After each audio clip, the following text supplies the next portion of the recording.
and we have to really escalate the noise we make so that we'll be heard.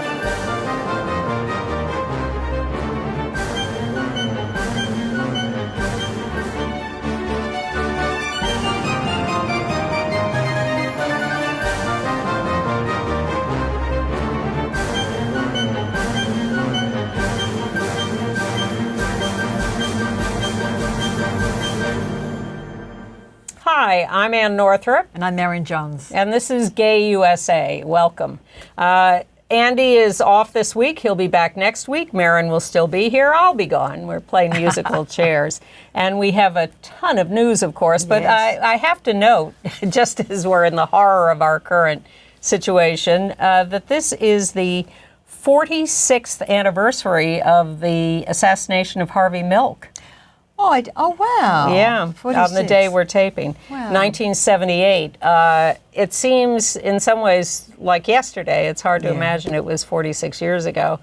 But it was, and ignited, of course, a revolution on the streets of San Francisco of anger. I'd like to see some of that same revolution right now. Yeah, it was kind of, I feel like the second Stonewall, wasn't it? But much more directly political. Well, we see if we can muster some of that, We'll try to make you angry enough tonight to do some of that. So in tonight's news... Well, we've seen that Trump wants to nominate out gay man for the Secretary of the Treasury position, Scott Bessent. Scott Bessent. Bessent, but the mainstream media isn't saying much about this. No, it's shocking. We will discuss that. And of course, he's nominating lots of monsters to other powerful positions, and we'll go through some of those. And the president-elect is rumored to be planning a first-day executive order banning all trans service members, current and future, from the U.S. military. Wow. Hold on to your seats. Yeah. That's 15,000 plus of people who shouldn't be fired for no good reason. Meanwhile, Congresswoman Nancy Mace of South Carolina has decided she is just going to torture out trans Sarah McBride, the new Congresswoman from Delaware, and she is shameless about it. And the Supreme Court is going to hear a crucial case about care for trans youth next week. Jussie Smollett has finally had his actual conviction overturned. It's a very interesting case, and we'll give you some details on that. Yes, and World AIDS Day is, of course, December the 1st. That's this Sunday. We'll tell you a little bit more about how to get involved. We'll tell you about several community heroes who died in the last week or two. One of them is a revolutionary Los Angeles drag performer, Sir Lady Java. Yes, fascinating. And the sort of gayish movie Wicked has opened historically actually a huge box office success. Yeah, I think gayish may be underplaying it. It seems to be they're not shy about talking about Wicked as gay. They're just shy about talking about Scott Bessent as gay. Right. What kind of world are we living in? Merryn has seen Daniel Craig in the movie Queer, and will tell us about it. Yep. And Cola Scola's Oh Mary, our favorite Broadway production, is officially the biggest hit on the Great White Way right now. Yes. All right, so let's dig into it. Well, of course, the big news for us was this guy, Scott Bessent, who is very well known to Wall Streeters, but not so much to us plebeians, is nominated by Trump to be the Secretary of the Treasury. Yep. Married, gay, 2 kids. Yeah. Husband's John Freeman. Why, Anne, do you think Trump is so keen on Bessent? Well, first of all, because he wants to be in good with Wall Street, and Bessent has a great reputation as being more of the normal variety. But Bessent's been cozying up to Trump for the last year or two. But it's an interesting case because Bessent used to be a Democratic donor and close to Democrats. Right. He worked for George Soros, who is like he's Satan to the right. Republicans. Yes. Yeah. He was his investment advisor for years. Then he started his own hedge fund. He went back and worked for Soros some more. And there was a big fight about who was going to be nominated as Treasury Secretary, him or Howard Lutnick, who ended up at Commerce because he was a little too volatile for Trump. So Scott Bessent is the normalized anchor of the Trump cabinet. I mean, even more normal, I think, than Marco Rubio, who to me is not much to write home about. The other aspect is I've heard that he's pro cryptocurrencies, and Trump has said he wants to look at all of this sort of murky...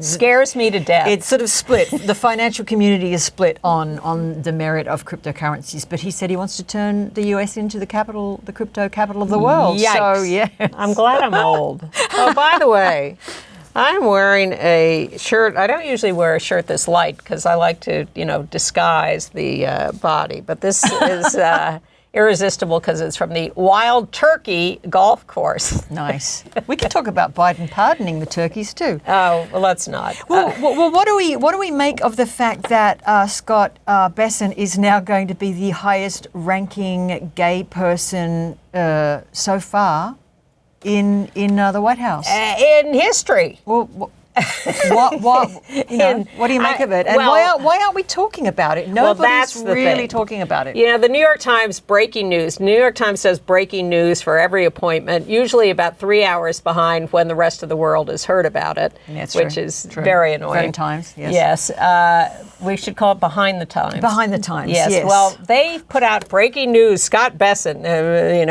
Soros, crypto, blah, blah, blah, blah, blah, and husband. They never name the husband. They never say gay.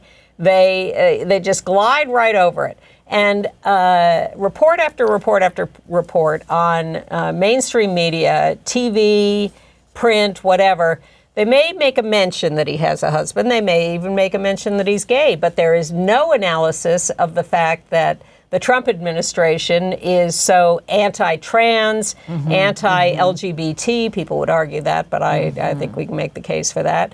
And, Pam Bondi is Attorney General. We'll get into that. And nothing. No news media saying, why is Trump nominating this out gay man as Treasury Secretary? Why isn't the right wing standing up and screaming about this? What is going on here? There is absolutely nothing from the mainstream media. Yeah. Well, the way I interpret it is it's part of the Trump strategy, this kind of slippage that you can't predict what he's going to do. It's like putting Susie Wiles in that job, which is historic, also to put a woman in that job. Yes. And especially the kind of woman she is. She's not one of the news anchor type, pretty girls that he's previously chosen. Yes. She looks like a woman that gets stuff done. It's just when you're ready to call him the Chaos King and the monster who destroyed the country, he'll slip in someone like this who has a little more gravitas. Right. But I don't know why the mainstream media is letting him get away with this. This should absolutely be discussed in more depth, and they're just not going into it. Yeah, it's freaky. Nobody let Pete Buttigieg off the hook. I remember the media all had to talk about him, so and dig around into his family and his husband, and so I'd like to see the same treatment here. So you're right. Bessent's husband is John Freeman, who's a former prosecutor in New York City. They live in Charleston, South Carolina, and spend some time restoring historic homes there. Although I think Scott will be doing less of that. Yeah. At any rate, so Scott Bessent evidently is going to slip through and be allowed by the crazy right wing to be the Treasury Secretary. Look, the Rainbow Log Cabin people are probably applauding, and Oh, believe me, they are. They are. He got on the Trump tariff train a year or two ago. He saw how Trump was doing. He decided Trump was going to be successful, and so he sort of glided away from the Democrats and the Soros crowd into the Trump crowd, and he has been a supporter and a donor and supporting the whole tariff idea. Anyway, on the other hand, we have Pam Bondi. Yes. Who has been the prosecutor in Florida, the Attorney General of Florida, and has been the DeSantis disciple who has been just cruel and mean to everybody. Very against, she supported Trump in election denial. Migrants are dangerous. And finally, she was a lobbyist for Qatar. She defended the Florida ban on same-sex marriage. She's a piece of work. And some years ago, when marriage was being debated still, a bunch of attorneys general from around the country put together a brief to go to the Supreme Court to say that same-sex marriage should be legal. And she was asked to join that suit, and she said no. And then she started making these excuses about, well, you know, the voters of Florida, they voted to ban it and put it in the Constitution, and my job as Attorney General is to support the Constitution. Nonsense. Attorneys General forever have... You can stand up and say, I don't believe this is constitutional. Just because they put it in the Constitution doesn't make it constitutional. Yeah. But that's her defense. So Anderson Cooper got her on CNN and was right around the Pulse massacre time and was cross-examining her. I want to ask you, I saw you the other day saying that anyone who attacks the LGBT community, our LGBT community, you said, will be gone after with the full extent of the law. Exactly right. I talked to a lot of gay and lesbian people here yesterday who are not fans of yours and who said that they thought you were being a hypocrite, that you for years have fought, you've basically gone after gay people, said that in court that gay people, simply by fighting for marriage equality, were trying to do harm to the people of Florida, to induce public harm, I believe was the term you used in court. Do you really think you're a champion of the gay community? Let me tell you, when I was sworn in as Attorney General, I put my hand on the Bible and was sworn to uphold the Constitution of the state of Florida. That's not a law. That was voted into our state constitution by the voters of Florida. That's what I was defending. Had nothing to do, I've never said I don't like gay people. That's ridiculous. But do you worry about using language accusing gay people of trying to do harm to the people of Florida when doesn't that send a message to some people who might have bad ideas in mind? Anderson, I don't believe gay people could do harm to the state of Florida. But you argued that in court. My lawyer argued a case defending what the Supreme Court allowed the voters to put in our state constitution. But you were arguing that gay marriage, if there was gay marriage, if there was same-sex marriage, that would do harm to the people of Florida, to Florida society. That it was constitutional to put that in the Constitution. Are you saying you did not believe it would do harm to Florida? Of course not. Of course not. Gay people. No, I've never said that. Those words have never come out of my mouth. But that is specifically what you were arguing in court. You know, no. Enough. You see, so first of all, is she better than Matt Gaetz or worse? Do we have to? But it's like which is worse? You know, how would you rather die? But you know, the slippage worries me here. The slippage between the legal jargon and then what your average person living in Florida thinks of gay people as a threat, which is what Anderson was trying to get to there. Well, I wish Anderson had said to her, just because the voters voted it into the Constitution doesn't mean it is right or that it adheres to federal constitutional principles. You can challenge that as unconstitutional. Yeah. And he didn't say that to her. That's what I would have said to her. But she clearly is talking it's not the Ten Commandments, but she has a tendency to talk about the Constitution of Florida as though it was the Ten Commandments. She's also, she's one of these people who, in the face of school shootings, says, we need more security in the school, more, let's arm the teachers. Teachers with guns, instead of getting rid of guns. All right, well, at this rate, we're going to get through 3 stories. All right, let's go. Trump is also nominating Russ Vought, who's one of the chief people behind Project 2025 to run the Office of Management and Budget, as he did in his first administration. That's going to be a nightmare. And he's brought in other Project 2020, Stephen Miller, if I have to look at him for 4 years, I don't know. Ratcliffe at the CIA, Borden as the border czar, who is, Homa as the border czar. Yeah. Someone at the FCC, Hextra as the ambassador to Canada.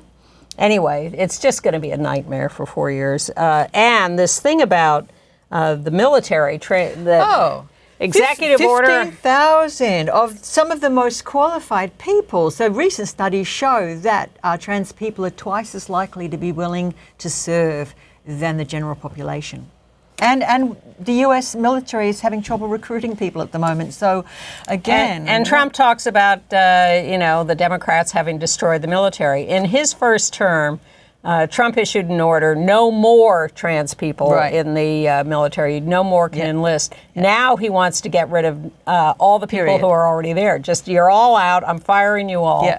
And it's just shameful. And I hope that we come up with a campaign that brings out all these trans people serving or veterans and puts them all over TV, which is what happened around Don't Ask, Don't Tell. We brought out LGBT people who were in the military or who had retired, who were very brave because they were really breaking the law then.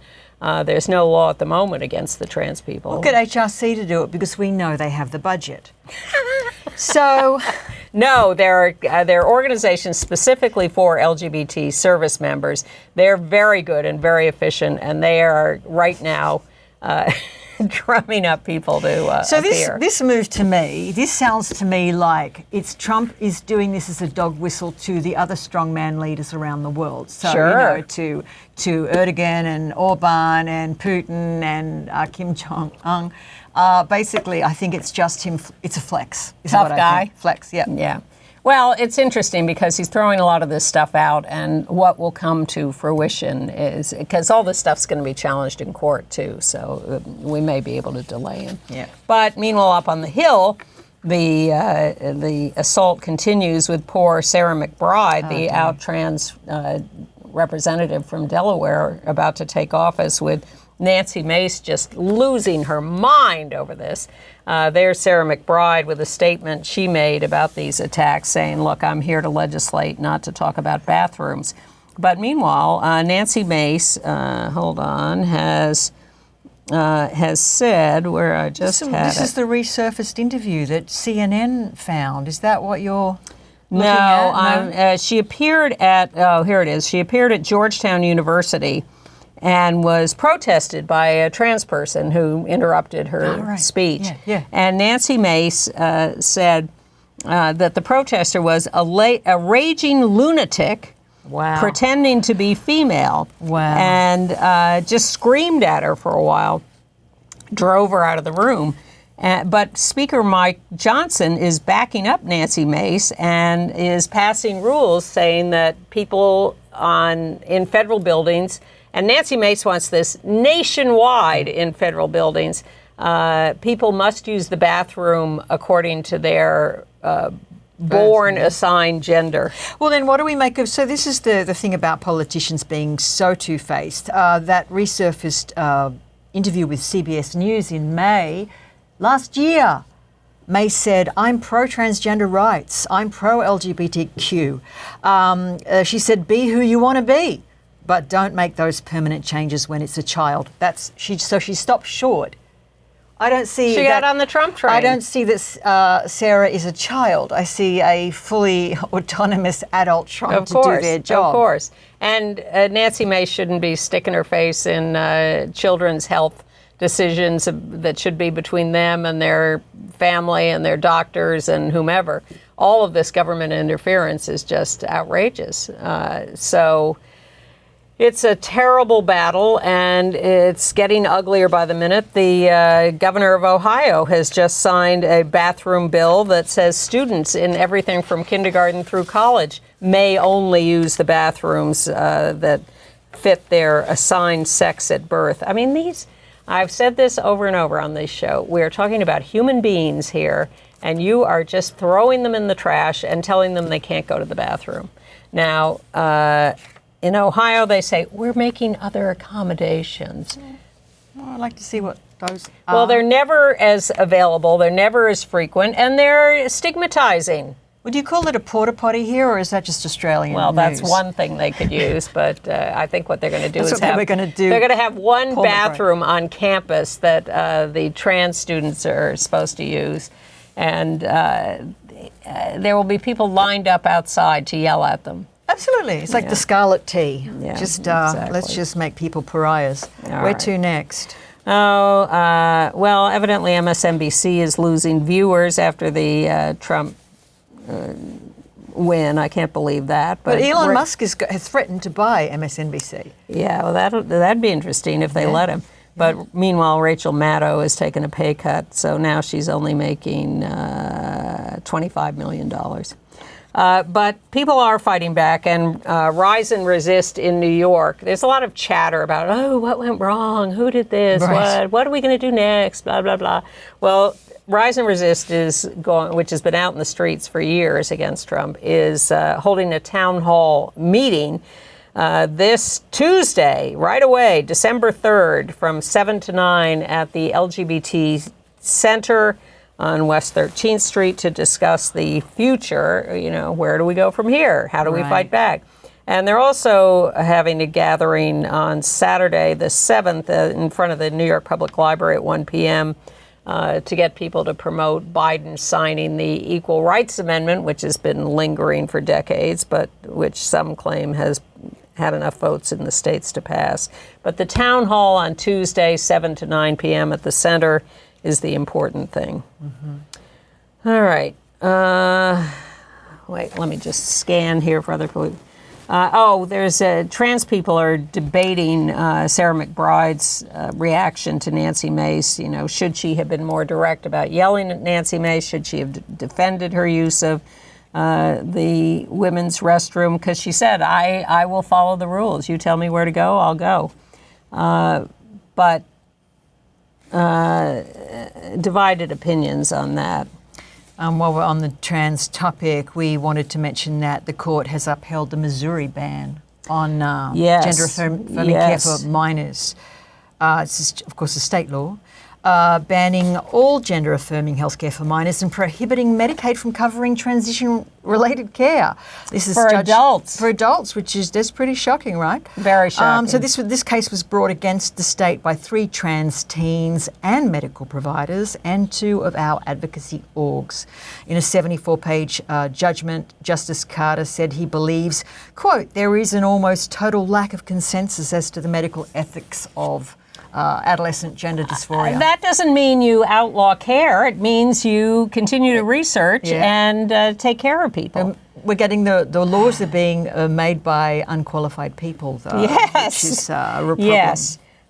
We've been following a bill that was in the House about authorizing the Treasury Department to declare nonprofit organizations terrorist supporting and taking away their tax exemptions. This is going to be very interesting with an out gay Treasury Secretary. Because, of course, it is the liberal nonprofits that the House wants to go after. That's why they're passing this. And they did pass it. It hasn't passed the Senate yet. It's very Putin-esque. It's got a Putin-esque feel about it. Oh, my God, it all does. And meanwhile, in the U.S. Senate, Chuck Schumer, the majority leader from New York, momentarily until the Republicans take over, is sort of screwing around with the confirmation of judges because he's got himself in a stymied position and he's had to bargain with the Republicans to allow him to pass some district court judges, but not appeals court judges, which are higher. And once again, Joe Manchin and Kristen Sinema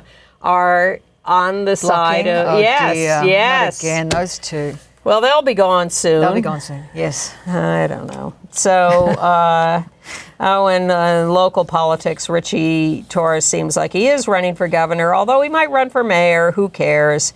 And there is the Moms for Liberty woman, Maud Moran, who was getting in the way of education in Manhattan, now says she wants to run against the Manhattan DA for his job.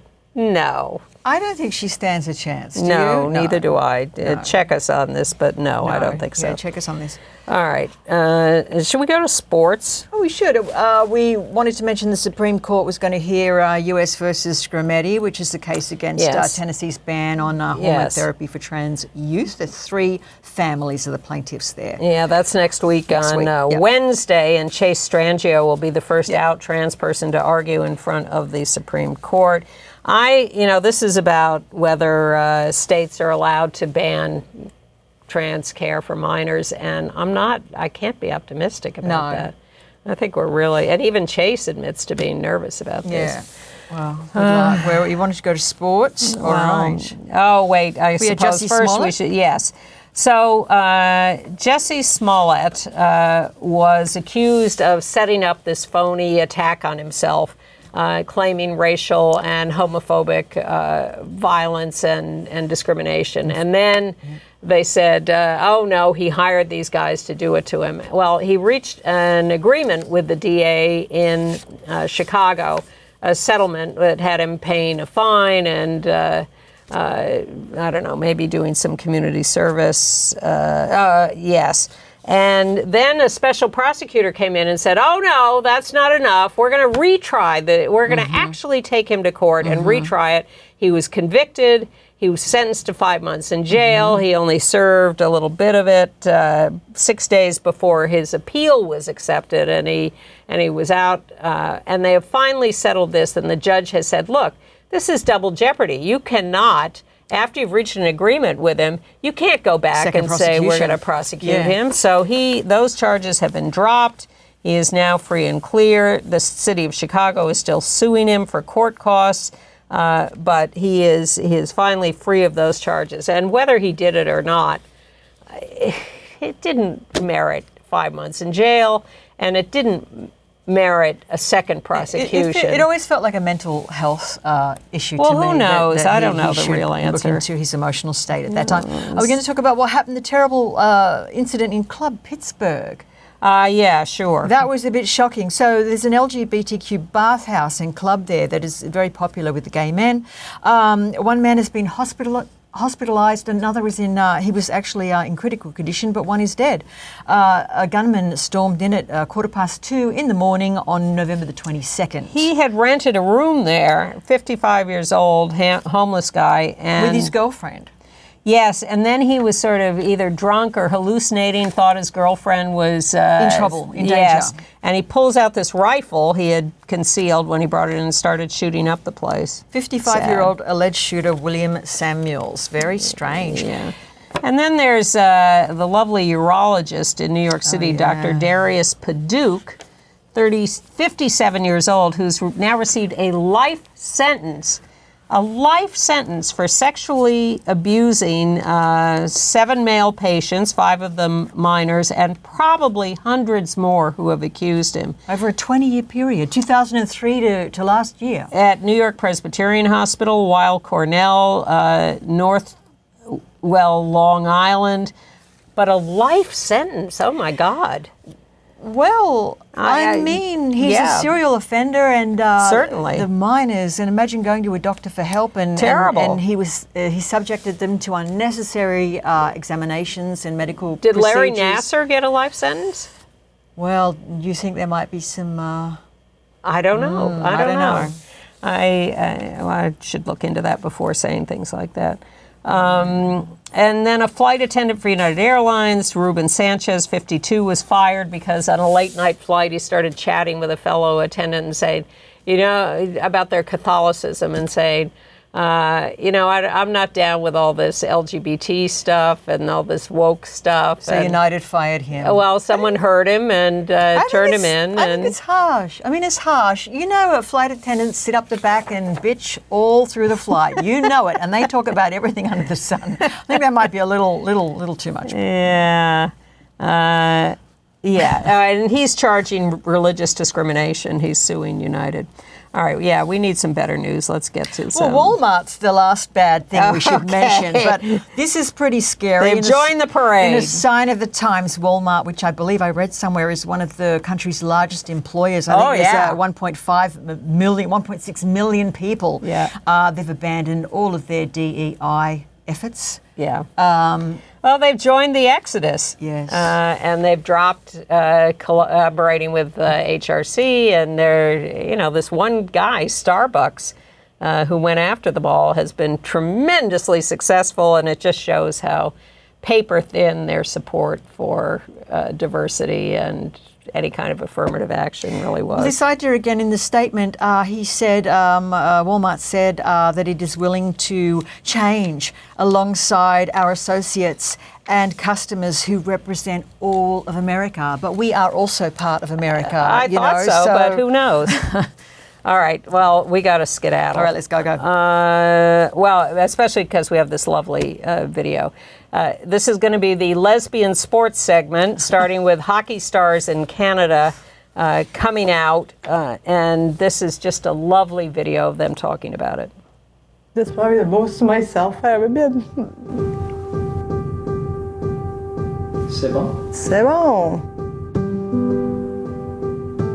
Their perfect day, a wedding years in the making. Hockey power couple Marie-Philippe Poulin and Laura Stacey, joyous and free, celebrating their love in the spotlight, something they've tried to avoid, no longer able to or wanting to either. This is their story. Hockey is our everything. It's our sport, it's our career, it's our love, but we're both a lot more than just hockey players. And I think for her specifically, the world knows her as the best hockey player in the world, but they don't know her as the best person in the world as well. And I've been fortunate enough to see that, but now for the world to see that too is pretty special. Marie-Philippe Poulin, Captain Canada, clutch in the biggest moments. Behind that mask, fierce, stoic, and focused, taking it off now, ready to reveal parts of herself she's kept hidden from the world. Well, yes, that's...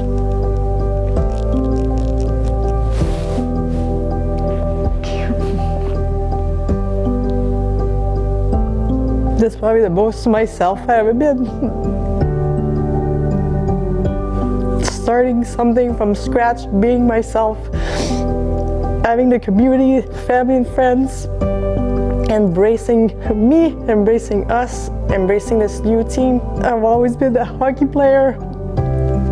Can't get out, and all of a sudden people connect with you because guess what? I have a wife and I can be myself. Yes, that's the most myself I've been. And I'm 33, so that's perfect. Arlo, are you ready, bud? Oh yeah. You haven't got me emotional, Arlo. Walks with Arlo, simple living, just the way these two would want it. And yet there have been dark, searching moments about all of this, about how the world would receive them. There was questions, there was, should we do this, should we not? There was, how do we keep it quiet? How do we not let anybody know? And I think that's also what created this, okay, just hockey players, teammates, hide everything, because we were scared. We didn't know what to expect. At the rink, they are both as competitive as it gets, a fire that burns deep within both of them. The way she pushes me, like, as a player, as a person, to me, it's the best thing that's ever happened to me, honestly, and it bothers me that she beats me in every races, but that's part of it. A married couple on the same pro team, on the same line, still navigating how to talk about the latest wins or losses. Honestly, the first couple of games, it was like, okay, how do we do this? Do we just talk about it in the car and then when we get home, it's over? And I don't think that worked that well because I know for myself, I can't get over things that quickly. So we did a lot of detour around the house before we got we just kept driving. We just kept driving. We got our wedding. They put 29 and 7 in his little handkerchief. It's pretty remarkable to consider all of this, that Poulin and Stacey are the last of a generation that had to play on all-boys teams. Growing up, imagining playing for the Stanley Cup because it's all there was, to now playing in a thriving pro women's league, thinking about what's next on the ice and off the ice as well. Yeah, we've talked about it, honestly. Having kids is part of our next project for sure. Yeah, and it's going to be interesting for us too, like two female athletes navigating how to have kids, when to have kids. It is a project. I think it's something we're excited about. Dreaming of more gold, of being mums, and whether they realize it or not, changing the game for those who follow in their path. And being able to say we're professional women's hockey player, it's pretty amazing. And seeing little girls wanting to be there one day, to us, it's better than we ever expected, and we don't take it for granted. We're very lucky, and it's pretty amazing to be part of this. Sweet. Very nice. Lesbians getting on with it, which is what they always do. Congratulations are also in order for Sam Kerr, the soccer star, and her fiance, Christy Mewis. Gives new meaning to the term soccer mums, doesn't it? They're expecting a baby next year, early next year, I think. Great photo. Look how adorable.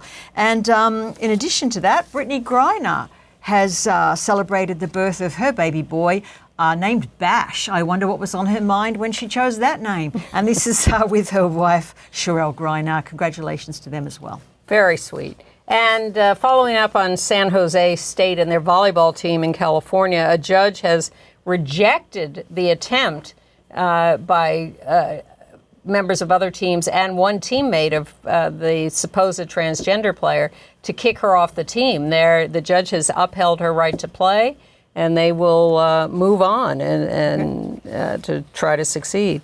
I guess we're celebrating that New York has decriminalized adultery. They've repealed that law. Ooh. Seems like it took them a long time to get there. Yeah. The City Council of Los Angeles is passing sanctuary laws to try to anticipate all the awful stuff the Trump people are going to do. So they're going to protect immigrants and LGBTQ people. And then I think we move on to people we have. Lady Java. Yes. I learned something about this incredible pioneer. Sir Lady Java has died at the age of 82 after suffering a stroke. I didn't know about Java. She, for 6 decades, really has been a pioneer, predated Stonewall. But basically entered into the consciousness when she took on the LAPD, who she sued them because she was prosecuted for, of course, performing in drag when at the time it was against the law, if you can believe that, in 1967. Yeah, and can we go back to that first picture for a moment? That is her demonstrating. She performed with all sorts of interesting people, including I read Richard Pryor somewhere. Richard Pryor. Sammy Davis Jr., Don Rickles, and this is her trying to perform at Red Fox's Club. Mm-hmm. That's Red West telling her, yep. don't stir the pot. But she was demonstrating outside that. Now we can continue with the next picture. It's got to stop somewhere, and it won't unless somebody steps forward and takes a stand. I guess that's me. And that's true. She was a revolutionary and a pioneer, and I mean, ultimately she did lose that case, but they repealed that law 2 years later. So it was worth it. She laid the groundwork, and there she is as a Grand Marshal of the LA Pride Parade much later down the road in 2020. Pictured with Haley Sahar there, the transgender actress from Pose, who is rumored to be playing her in a upcoming biopic. Interesting. All right, so that's her. Then we also lost a local activist, Ed Cedarbaum, who was so active for so many years here. That's him on the right with his husband, Howard Cruz, the very famous cartoonist. They were together forever. And Ed became really active as an activist in New York after the death of Julio Rivera in Queens, who was beaten to death just as a gay man out on the streets. And that's Ed speaking on the right there at the microphone. And he ran for state senate. He helped create Queens Pride. He helped get a hate crime bill passed. And then he moved to the Berkshires, he and Howard, who died in recent years, and created Rainbow Seniors. Ed never stopped working for LGBTQ freedom and self-respect, and was a great guy, a really great, nice guy, and I was very sorry to hear about his death. And then, not gay, but a great ally, Senator Fred Harris of Oklahoma, with his wife there, LaDonna Cherokee. Fred Harris in the 70s he had come from fairly conservative background, but he became an anti-war activist against the Vietnam War. He was totally about income inequality. He was maybe the Bernie Sanders of his day, but a lot more palatable guy and a real populist. You know, we talk about Trump and his ilk being populist. They're not populists. No. They're creeps. Fred Harris was truly for the people. And when he ran for president, we all got so excited that Fred Harris was going to run and supported him. And I'm happy to see he lived this long. Sorry he didn't get the offices he deserved, but a wonderful ally. And Andy had an encounter with him when he was in college, and Fred Harris came to speak at his college. And Andy asked him about gay stuff, and Fred was just a total ally, totally supportive. I've forgotten the actual quote, but Andy will remind you next week of what Fred Harris said to him. Now, what about your Earl Holliman? Oh, I was going to save that for entertainment news, I think. Wait a minute. Okay. Is that what I've got? Yes, we'll save that. Okay. So international. Yes. All right. Strange. In Italy, last year they had more same-sex civil unions than ever, even in the face of Georgia Meloni. Listen, over 3,000. I actually think it's an attempt to find protection in an otherwise hostile government. Sure. And shameful behavior at the UN Climate Summit in Azerbaijan. There was a proposal for a pro-women's statement killed by Saudi Arabia, Iran, Russia, Egypt, and the Vatican, which we all say is, oh, they're getting so liberal. No, they're terrible. not. Nigeria, more gay men chased down the street in Benin City in their boxer shorts, run out of town by a threatening mob. They're really being scapegoats for an economic meltdown in Nigeria. Yeah, for sure. What about Putin? Of course, he's up to his old tricks. He's now signed into law, basically the equivalent of an executive order, prohibiting the adoption of Russian children by any citizens of any countries that permit gender transition. So the US has been struck off that list since 2012, I think.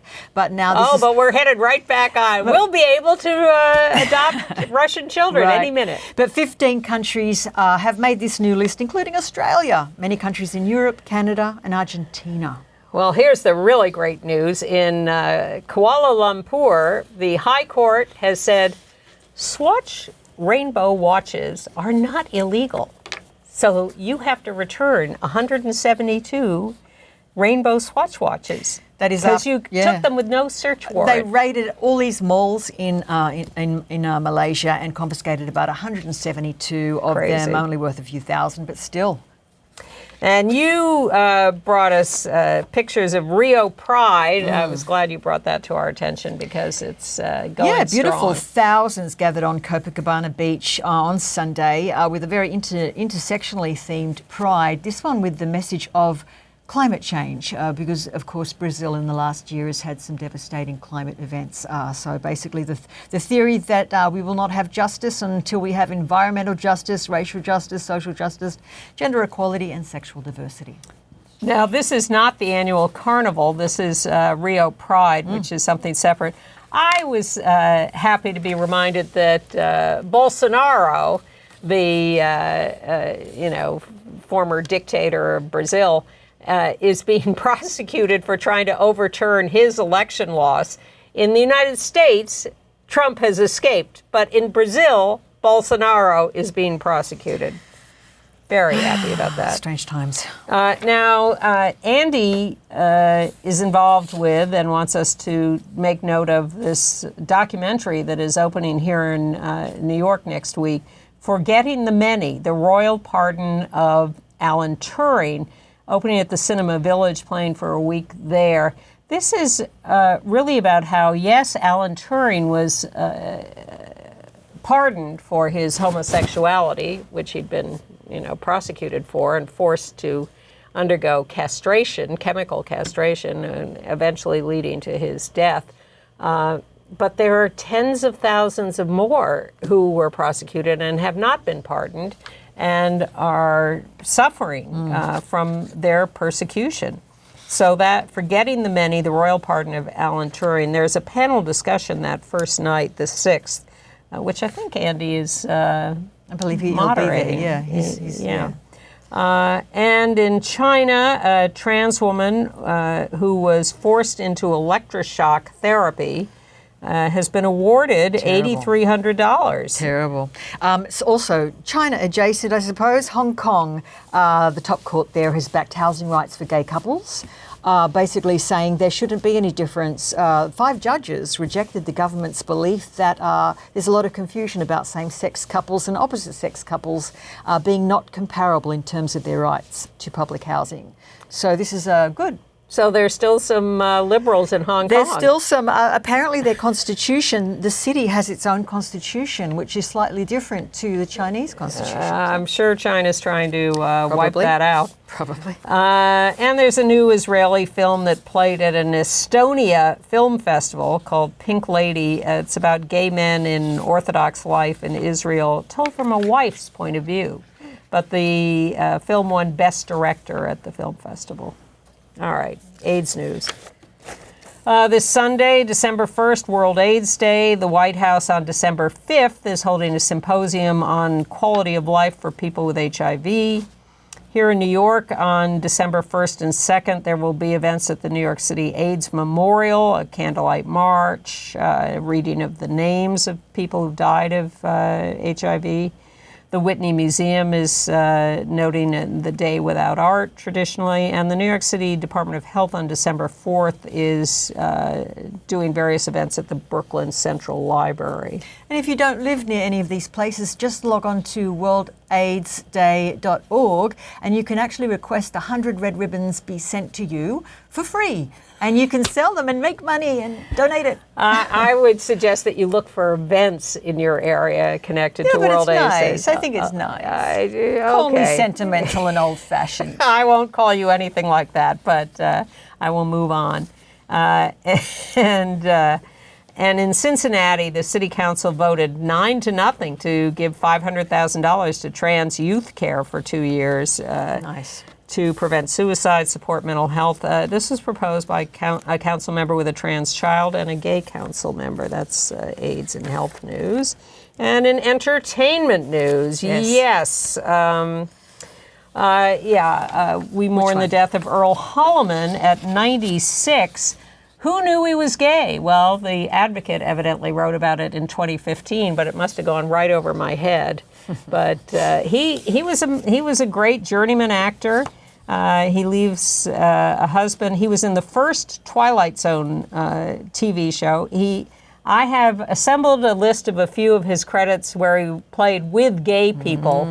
He was in Giant with Rock Hudson and James Dean. He was in The Thornbirds with Richard Chamberlain. He was in The Rainmaker with Katharine Hepburn. But most famously, and the thing he said really created his career, was his years on TV with policewoman Angie Dickinson.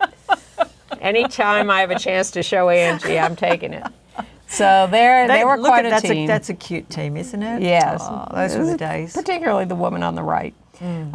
He did a lot of theater, and he appeared in a couple of Tennessee Williams plays in California on a local playhouse. Tennessee Williams came to see it 11 times.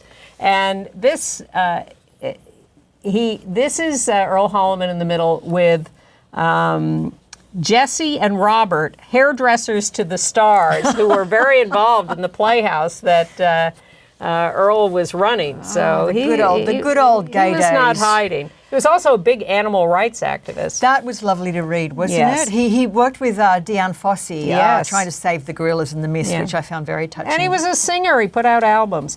He leaves his husband, Craig Curtis. And there's Craig.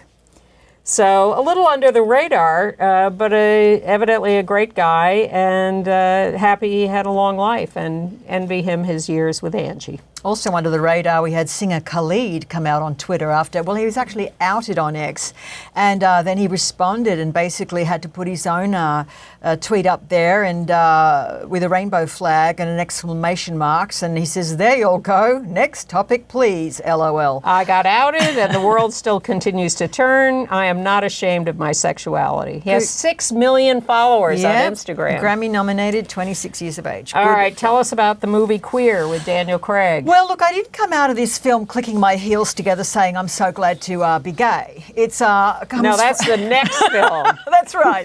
But this does come from the mind of William S. Burroughs, as you would know. So it is very trippy. It is very twisted. It's thoroughly excellent, incredibly well done. The performances by Daniel Craig and Drew Starkey here as the young, ambivalent and emotionally unavailable love object of the character William Lee, who is a sort of surrogate for William Burroughs. Look, this is it's a terrific movie, directed by Luca Guadagnino, with the screenplay by Justin Kritzkis, who is a very promising screenwriter, only 34 years of age. Do go see it, but you'll feel like having a good stiff drink afterwards. We had to go and have a martini afterwards. That's how we felt. So. Well, let's see, slightly out of order, let's see what Andy left us a little review of Death Becomes Her on Broadway now, based on the Meryl Streep movie. So based on it that Megan Hilty, who stars in the Broadway production, took Meryl Streep's bio and used it in the playbill. Ooh. It's very funny. That's hilarious. But here's Andy on Death Becomes Her. So there's a new musical about murderous, narcissistic vulgarians. No, it's not about the new Trump administration. It's Death Becomes Her, the musical comedy based on that wacky 1992 film starring Meryl Streep, Goldie Hawn, and Bruce Willis. And despite its excesses, or maybe because of them, it's funny and lively, including a lot of gay humor, low and lower. Megan Hilty and Jennifer Simard are the aging women searching for the fountain of youth from Viola, played by singer Michelle Williams, who was a big draw for the audience. And out Christopher Sieber plays the man in and out of their lives. They're all firing on all cylinders. It's a fun night out, directed and choreographed by Christopher Gattelli at the Lunt Fontanne Theater. Thank you, Andy. He'll be back next week telling us about any theater he's seen in London. I look forward to that, yes. Well, I don't think either of us has seen the Wicked movie. No, I just went to the drag-fueled album, the soundtrack release at Hardware Bar NYC, where basically Jan Sport and Jackie Cox, who are two beloved drag queens, played Elphaba and Glinda and had us all in stitches. But boy, the clips I've seen look terrific, and the music is fantastic. The great news about this is it has broken many box office records. Mm-hmm. It's totally eclipsed Gladiator 2, which opened with 55 million. I think Wicked is somewhere like 113 million. Directed by John M. Chu, who also directed Into the Heights, which is, interesting parallel. It's evidently very, very gay, and it includes people in the cast like Bowen Yang, Jonathan Bailey, Bronwyn James. And they're not shying away from describing this as a sort of quasi-gay movie. They're sort of playing up the relationship between Ariana Grande and Cynthia Erivo, who is out bisexual, as sort of quasi-romantic, on and off. And that the themes really are about affirming like queer youth, and it's tremendously successful right out of the gate. Absolutely. Well, the metaphor of you have to be your true self and your authentic self is something that's always resonated with us. So it's the subtext is there apparently, if you want to read it.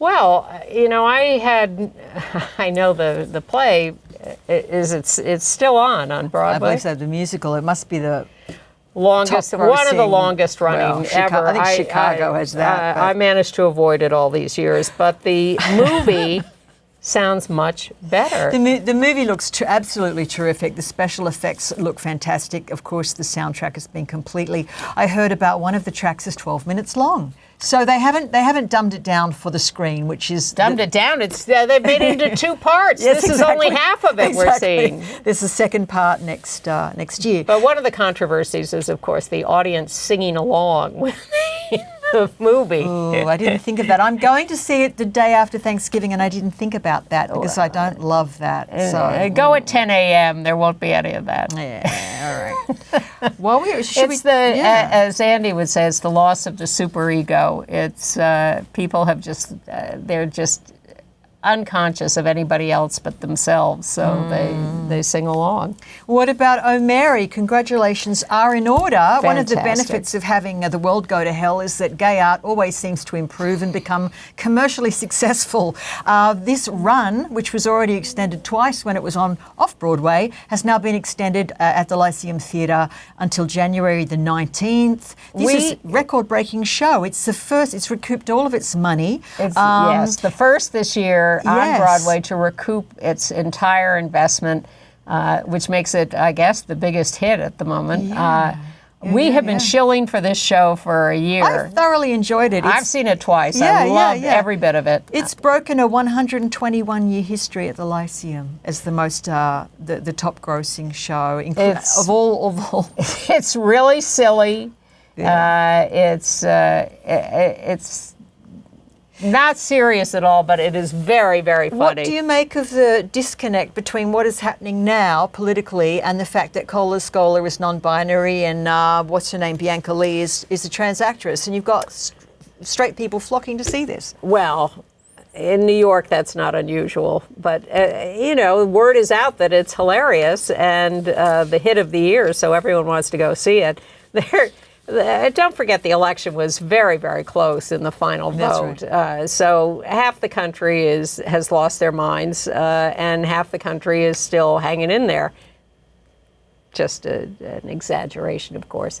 But there are plenty of people around who still want to see this, who still have progressive values, who want things to be different. So buckle up. It's going to be tough, but we're going to get through this. Now, I've also finally watched Will and Harper, the Will Ferrell documentary about him driving across country with his trans, very close friend, Harper, who was a writer on Saturday Night Live. That's where they met. And then sometime after that, Harper informed Will Ferrell that he was coming out, had transitioned. And so they decided to do a cross-country road trip. These things can be predictable.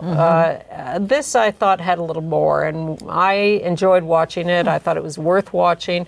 There are, of course, fun, good parts and scary, not so fun parts, but it was very human and it was nuanced and deep, and so I would recommend, if you haven't seen it yet on Netflix, I think it's worth taking an hour and a half of your time to watch that. And then the other big hit that's out suddenly is this new movie, Sabbath Queen, by Sandy Dubowski, who made Trembling Before God some years ago. Sandy spent 21 years following this guy who started out, he comes from a 38-generation family of rabbis. Wow. He was quite, he did drag, he did all sorts of things, but he has become a rabbi. It's playing in New York now. It opens in LA next week, Sabbath Queen. So that's it. Thank you, Merryn, for being here. You're welcome, and I want to wish everyone a happy Thanksgiving. Yes. And you'll be here next week with Andy. Goodbye.